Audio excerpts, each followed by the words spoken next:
Greetings. Welcome to another episode of Clear Thinking with Brother Dulani.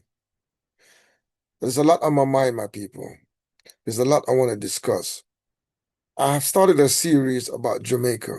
And as you may know, and the world may know by now, Jamaica has been hit by a devastated Category 5 hurricane that have left a significant portion of the island that's been devastated. And I wanted to do something different in my coverage, in my analysis of the situation. Previously, I'd done um, a historical background on the vulnerability of people in Jamaica and in the Caribbean, and to a great extent in the whole overall African world. I showed how a lot of our vulnerability that we have today is rooted in our enslavement and our colonization. So I've done that one, and you can go and look at that previous videos where I go over how the colonists, the colonialists, and the enslavers, how they designed the island and the territories that they colonized, and put our ancestors, enslaved our ancestors, and how they designed it purposely to extract profit and wealth, and left our people in a vulnerable state ecologically and also in their settlement and how they build those settlements, those concentration camps to enslave our ancestors. So I dealt with that in a previous video. You can take a look at that. I think it's called The Colonial Roots of African Vulnerability. Also, I want to welcome you to this program. This is Clear Thinking. And a program like this don't tend to get a lot of views, don't tend to get a lot of likes, don't tend to get a lot of subscription. But I believe that somebody has to come and tell the historical story to give historical context to the issues that we are faced as African people. And I have, devoted myself, I have taken up on myself as a duty to give the historical context and to honor the struggle of our ancestors and to give that background to what we have going on today. So if you do think that this is important, I want you to subscribe to this broadcast, like and share this broadcast so others can see that there's another side to a lot of that story that's been reported today. And I will be doing another one about vulnerability. And this is to look at it from climate change, the climate disaster. I want to focus on how the industrialization have been contributing according to scientific reports and how they've been contributing to the warming of the earth and how that is leading to more devastated storm and weather condition. And I'm going to show how, because of all those factors, compounding that with the colonial legacy and with the negative impact of industrialization, that whole process necessitate reparations to African people for the damages done to African people, and not just to our body and to our mind and to our culture, but also to our ecology, the environment in which we are living in, that have us in a vulnerable state of existence. So we need to have a discussion about reparation to deal with those issues. So I'm hoping to do a comprehensive piece on that in the near future. But today I wanted to kind of like look at some of the initiatives that's been taking place on the ground in Jamaica to kind of provide relief to the population. And I do recognize the enormity of the job that the government and the people of Jamaica who are on the ground are faced with. We see in the early stage a lot of celebrities, a lot of sports people, a lot of individuals, a lot of YouTubers have came out and really provided emergency assistance, emergency relief to the people of Jamaica to the people of St. Catherine, not St. Elizabeth, to the people of Westmoreland, to the people of St. James, to the people of Hanover. We've seen how they came out in Trelawney. We see, how our people have responded across the world and across the island to support our fellow brothers and sisters who are in desperate need. And I want to commend all those involved. And I did leave out a few names that I should mention. And if you're watching King Nick, I see what you're doing, man. And I should have shout you out in those first video, but it was so much on my mind. And it's a special uh appreciation go out to King Nick from Jamaica Life Nice and that little lovely sister named Chrissy and Nick uncle, Mr. Clark and Rankin. Yo, me love you from long time. You don't know Nick. Me support you from long time. So you should be on the forefront of my list. You know what I mean? To shout out to. And I want to shout you out, my brother. I love what you're doing. Keep it up down there in St. Elizabeth. You've been doing this before Hurricane. And that is what is special about you, Color Smith, and others who have been doing this work. Even Food for the Poor. These didn't start up just because of Melissa. You didn't start helping people, King Nick, Nicholas, Clark, down there in St. Elizabeth. You were doing this years before Hurricane came to Jamaica. So I want to big you up. I've watched you build about 5 homes for people that was destitute. You know what I'm saying? I've seen you provide food and clothes for people. I've seen you, and I want to commend you for that work. And Jamaica should commend you. Kino Life in Jamaica, I see you. You've been doing this work way before the hurricane hit. So this come right in the line where I can see you now, gearing up yourself to go and help people. I want to big you up, Kino Life in Jamaica. Color Smith TV also been doing this work before Melissa. So, I want to big you all up because you're taking initiative. And I see our colors move big support. He has a big platform. He have a bigger platform and he got a bigger support and he's able to do more. He got more infrastructure in place. I want to big him up. You know what I'm saying? So I don't know if I was clear enough in my first when I was bigging up a lot of people, but I want to take time out. I see Nigel. Yeah, man. You know what I'm saying? I see you, Nigel, what you're doing. Zen. I hope I pronounced that right. Zen. I see you. From the very next day after the storm, you rolling into the place. I see you. Your car was almost covered up going in, trying to help people. Shen Zen. If you see this message, big you up. I see you. And you should be commended.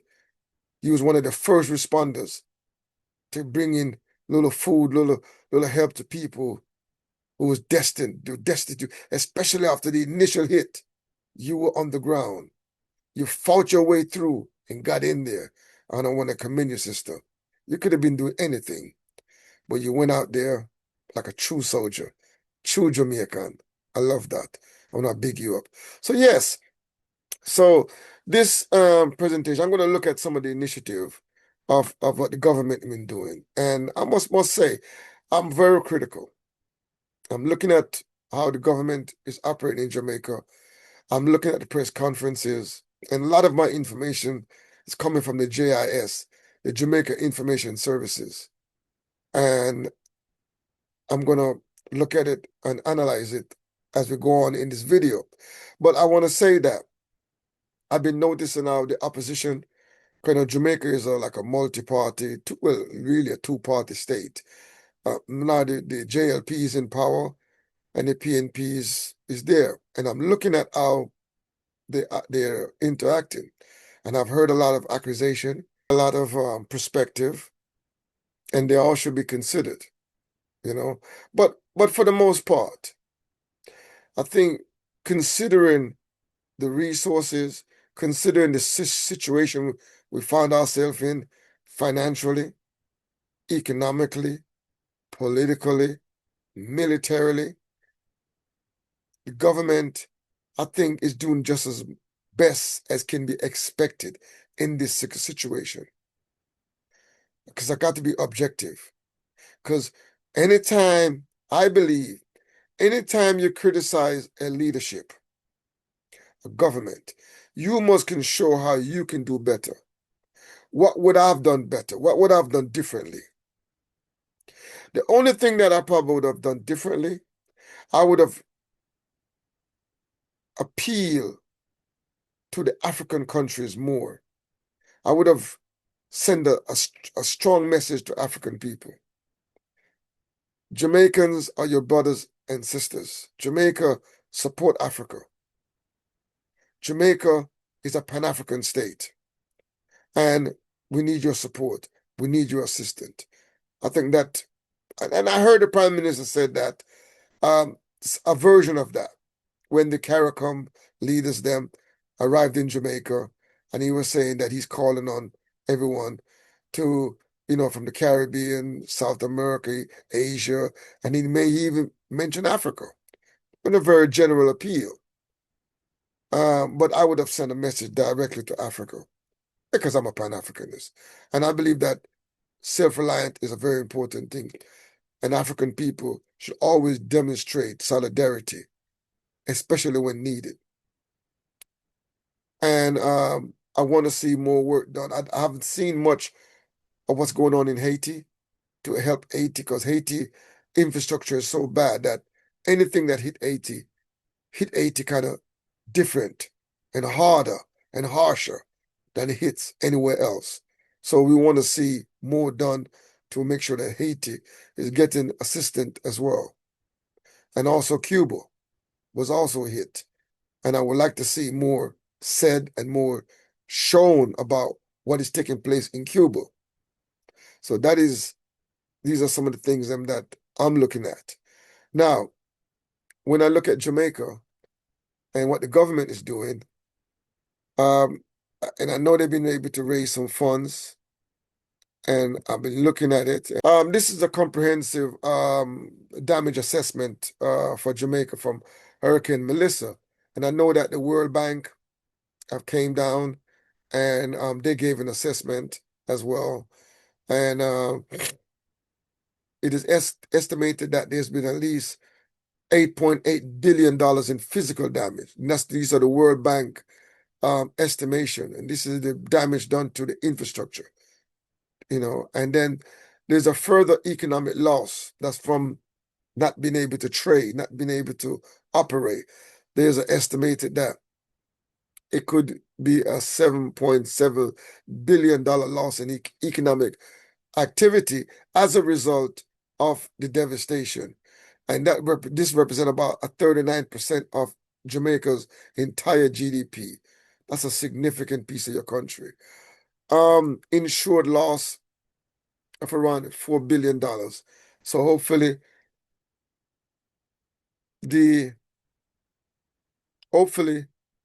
the insurance piece will be able to pay out, and Jamaica can look forward to about a $4 billion recovery, financial recovery, to help in the rebuilding stage. So just to point that out. So we know that critical infrastructure was damaged. The power grid was damaged. Transportation network was damaged. We all see those on the news on a daily basis. The mobile network was down. Broadcast was disrupted.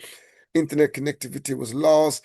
Elon Musk coming in with Starlink, and now, big promotion for Starlink, free advertisement, and all that implication of Starlink for the future. Jamaica became a testing ground, a promotional ground for Starlink, because it was needed. That technology is needed. I'm not opposed to technology, but I am opposed to how it can be used against us and what potential danger is involved in when it depends on who we get entangled with with technology. I would have preferred for us to have our own version of Starlink that we are autonomously in control of. But that's not the world we are at yet. So we just have to deal with the situation that we find ourselves in.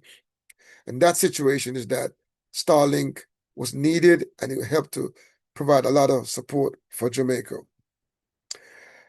In terms of damage, in those affected areas, 40% of the buildings were damaged and 75% of small communities were damaged. They were completely wiped out by the storm.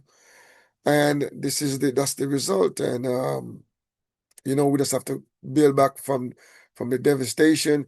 As you know, Black River was the ground zero. The town was devastated by every stretch.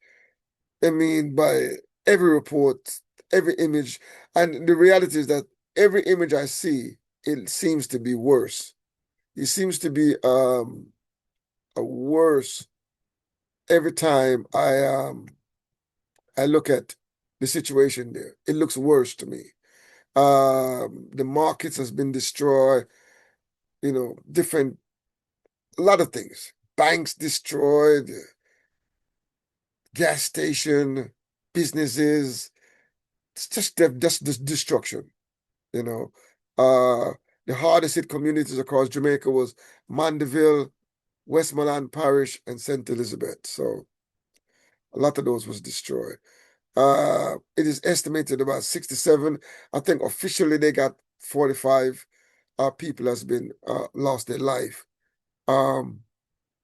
Access to aid has been a critical issue. As you know, that the infrastructure, the roads, a lot of them was impossible, but with the help of the helicopters, a lot of aid was able to get in. So, and thousands of people are displaced right now. It's a sad situation.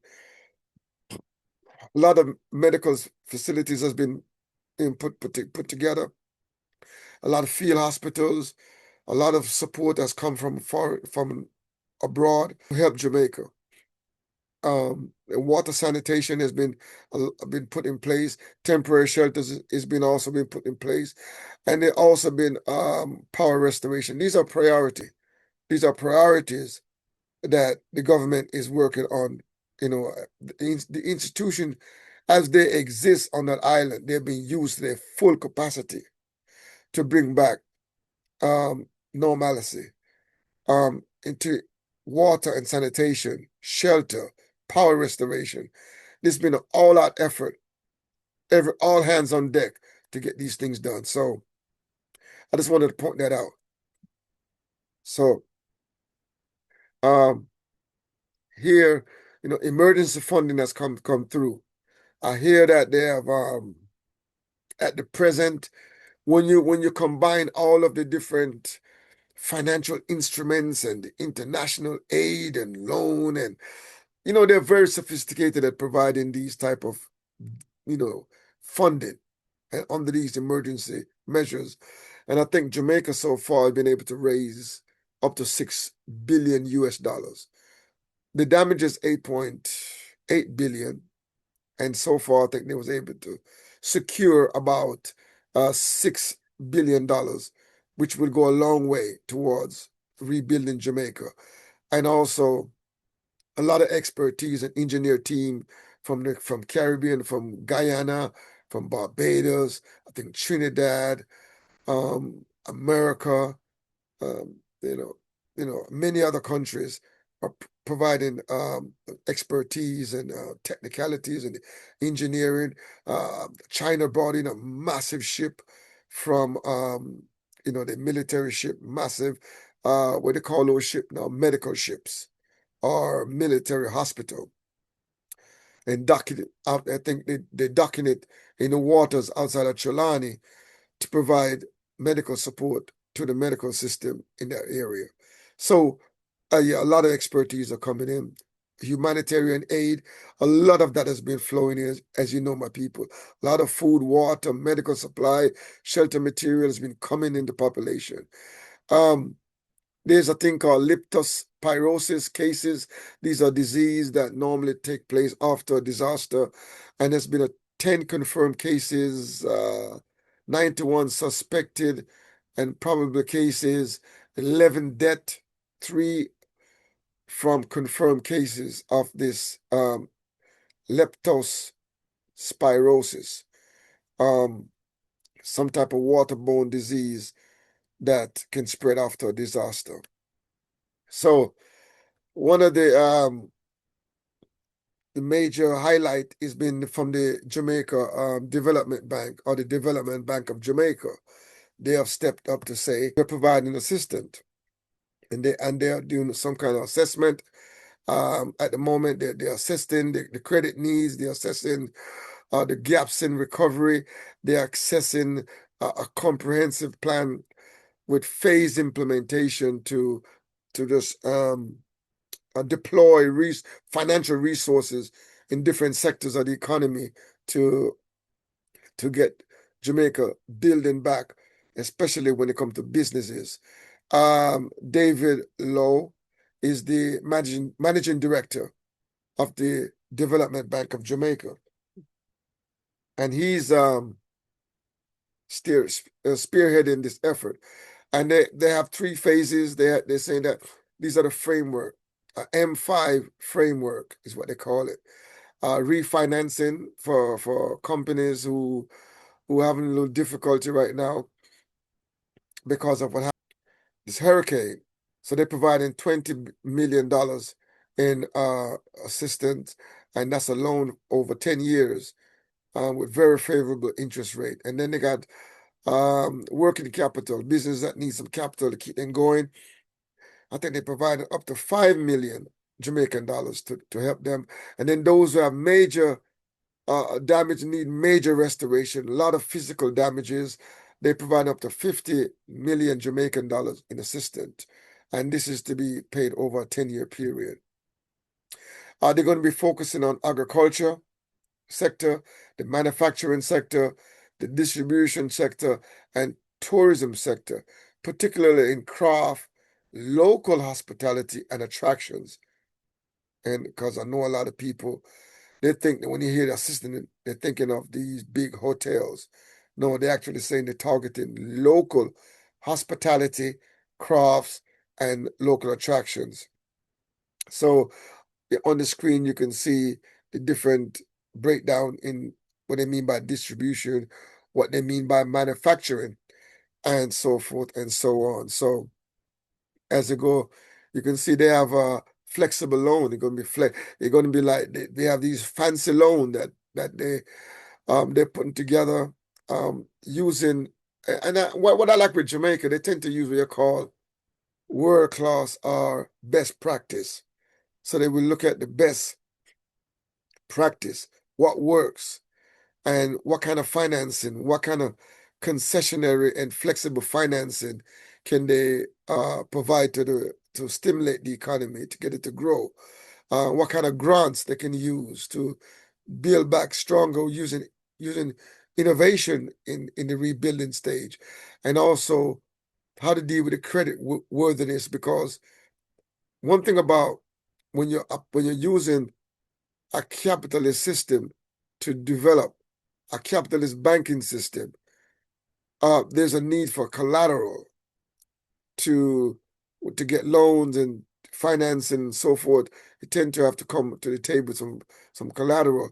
However, a lot of these businesses, homes, land has been damaged. So the credit worthiness of those collateral is not very sound at the moment due to the disaster. So they will be coming up with instruments to help people who don't have the collateral, or the collateral is compromised, and still give you an opportunity to get a grant or a loan. So these are some of the initiatives that they're coming on with. Now, and that's on the financial side. That's just the Development Bank of Jamaica. They will be intervening with that approach, giving individuals and businesses X amount of money to help them to build back. And we got Dwayne Burbick, Assistant General Manager, Corporate Communications and Public Affairs of the National Housing Trust.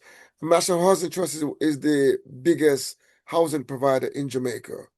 Then they provide homes to a lot of people, and it is actually a trust that people can actually contribute to, and you can be able to get loans, and you can also you can buy a home or get mortgage through a National Housing Trust. It's similar to a housing association, but have a lot of flexibility. So what are the initiatives that they're coming with? They're coming out with rapid deployment housing. They're coming out with peril insurance claim under the homeowner's comprehensive policy. Like, if your house get damaged, you can claim your insurance. Hurricane relief loan, disaster relief grants, moratorium on NHT mortgages. That means that if you got a mortgage with the National Housing Trust, there will be a moratorium. I think it's 6 months moratorium they'll be given. And also you'll be getting grants, loans, and so forth like that. So let's take a look at the rapid deployment housing initiative. So the NHT is procuring 5,000 of these modular housing, which are what we call container homes. And these are expanded polystyrene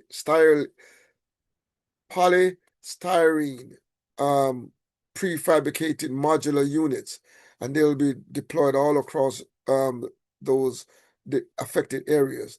They are featured in steel frame, and they're insulated as sandwich panels between sandwich panels for energy efficiency and also weather resistance. So look out for that coming quickly. I seen a Safa Power dropped two down there the other day, and they did look nice. I must commend him for that. And I may do a video on these homes as well in the future, but I may take a look at the end of this video at some of them that I've seen so far. One of the thing about this, they're affordable and they're quick to assembly. So the NHT would deploy these homes as quickly as possible. They're also building the infrastructures for them before they even come, because I think they said they're coming in January sometime. So it's 5,000 of them coming, and they're going to build a concrete foundation for them with the water supply, the waste disposal, and also the electricity component of it. So when it comes, it's already prefabricated. The plumbing, the electricals, and all that is already installed. So you just need to plug it in, plug and play. But you got to have the infrastructure in place before they get there. So that is probably the quickest and the most uh, inexpensive way to, as a temporary solution at the moment to the housing crisis that has developed in Jamaica. So look out for that, my people, especially in Hanover, St. Elizabeth, Dulani, St. James, Westmoreland. Look out for that. They're going to be dropping all over the place. So right now, they should be already pouring the concrete and laying the foundation and getting those places ready, digging the hole for the tank, the septic tank, already digging those things, getting those infrastructure ready, so when they come, they can just plug them in and people can start using them right away. As you can see from this, I think these are 20 by 20 or either 20 by 40 foot. They're 2 bedroom. Yes, this is the 20 foot by 40 foot. 2 bedroom, bathroom, and kitchen. Very nice. I got some pictures of some that I may show at the end of this presentation. And they look good. They got, 4 windows, 2 metal doors. They're pre-wired with electrical outlets. They're very nice for the situation that we're faced with in Jamaica. As you can see here, this is a 20 foot by 40 foot one. You know what I'm saying? Across the front here is 20 foot, and going in the back is 40 foot. And they can be set up very nicely. So again, rapid deployment. They're going to be having peril insurance coverage, so people can claim insurance from various, I mean, whatever insurance you have in place. So most homes who are insured are comprehensive policy. If you got a mortgage, chances are you're required to have comprehensive insurance to cover your home in case of flood damage, water, impact damage, bursting of pipe, you name it, fire, flooding, even though some companies, they don't cover what they call act of God, whatever that means. But yeah, you should be able to claim.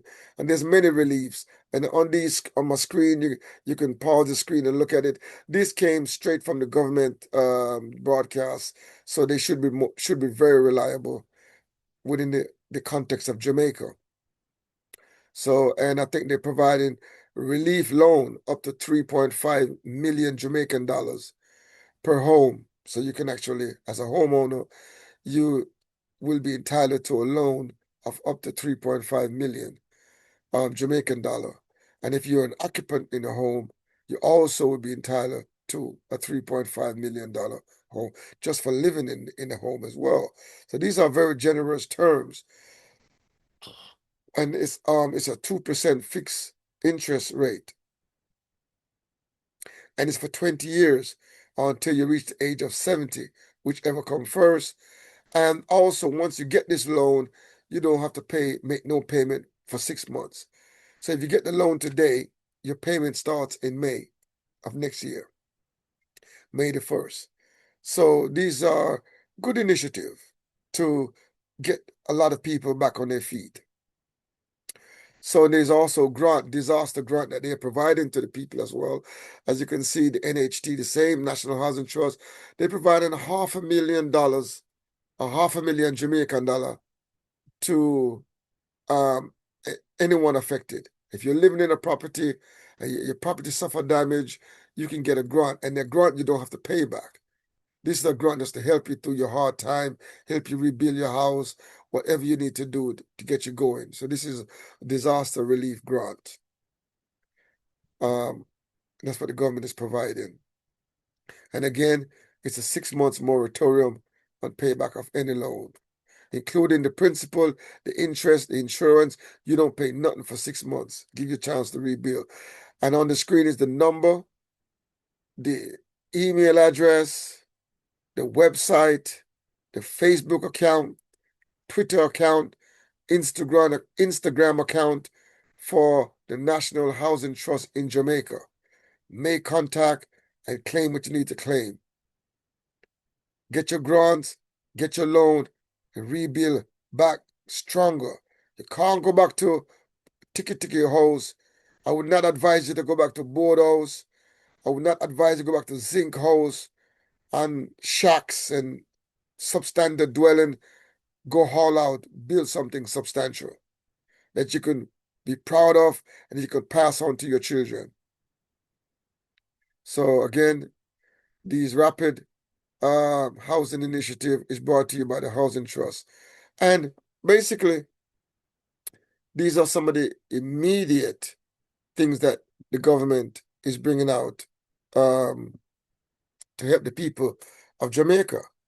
I mean, we have to be, objective and saying that under the circumstances that they find themselves in, I think they are managing the process in a fairly decent manner. They don't have the billions to rapidly deploy, billions of dollars. They don't have the technology to rapidly deploy, engineer all over the place. They just don't have it because we've been left vulnerable. And really the solution is for the whole Caribbean to band together to make us stronger so we can deal with these things more effectively. And we have X amount of resources put together to deal with these situations so we can deploy instantly to build back. And it's still going to take time to build back in these circumstances. But I wanted us to take a look at some of the initiative now. These modular houses that they're talking about, these container home, I went through looking at a few of the images, and this is the first one I saw land was this one by Asafa Power. He brought this one into Jamaica, And I thought it was decent. I did not know that it was flat pack like this. I thought they had come like in a rectangle big box already.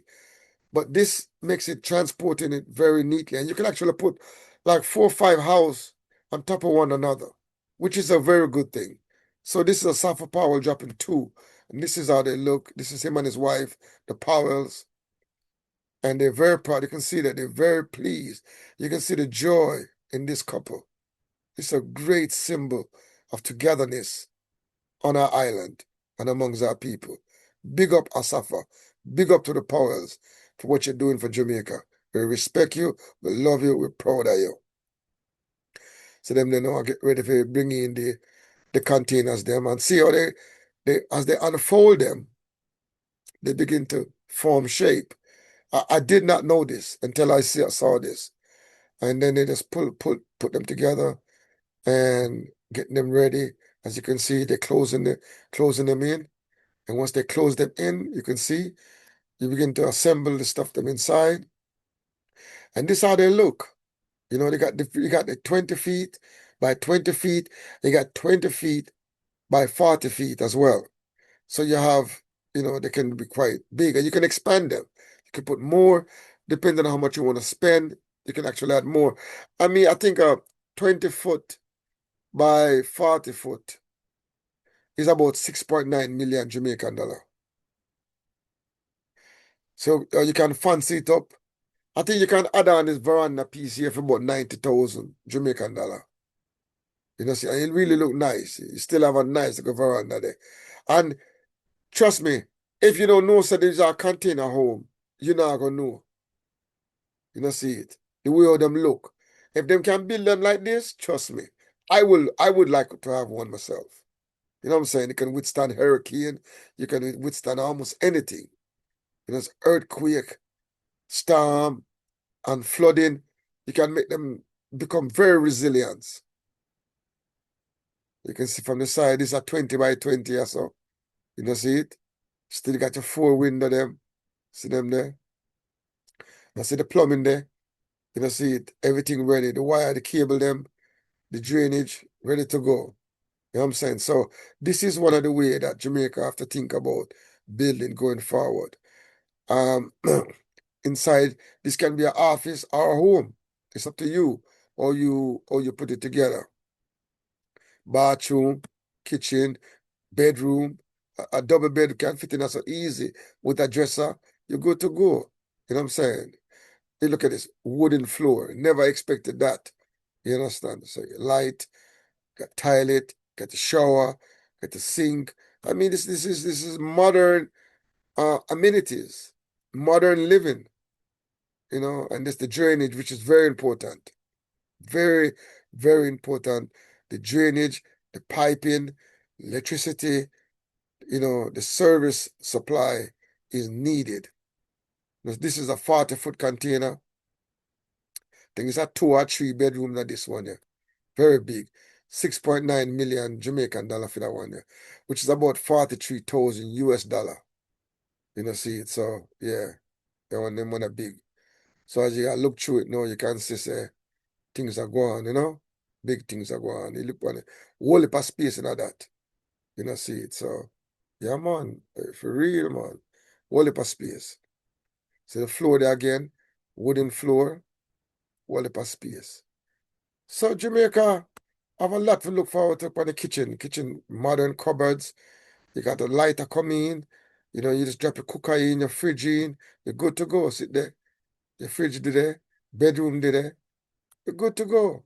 Living room, your settee, dining table. No one can tell. If you come like this and nobody not tell you, say, a container, you're not going to know. And you can fix them up nice. You can color them. You can have all kind of wall, Yeah, so the people, there's a lot we can do in our rebuilding back stronger and more resilient. You know what I'm saying? These are just a little example and to show you what Jamaica is doing to rebuild at the moment. And again, this is just an update because I'm working on like I said, the climate change part of it and reparation, those are coming. And also, there's some issues going on in the African world that I'm going to touch on as well with Professor James Small. I'm going to touch on that. I think I need to do a really comprehensive piece on that as well. So I wanted to thank you for just tuning into Brother Dulani, while we add a little more clarity to things that's taking place. And do like, do share, do subscribe, and I shall come back to you with more clear thinking with Brother Dulani. I want to thank you for listening, my people. What goes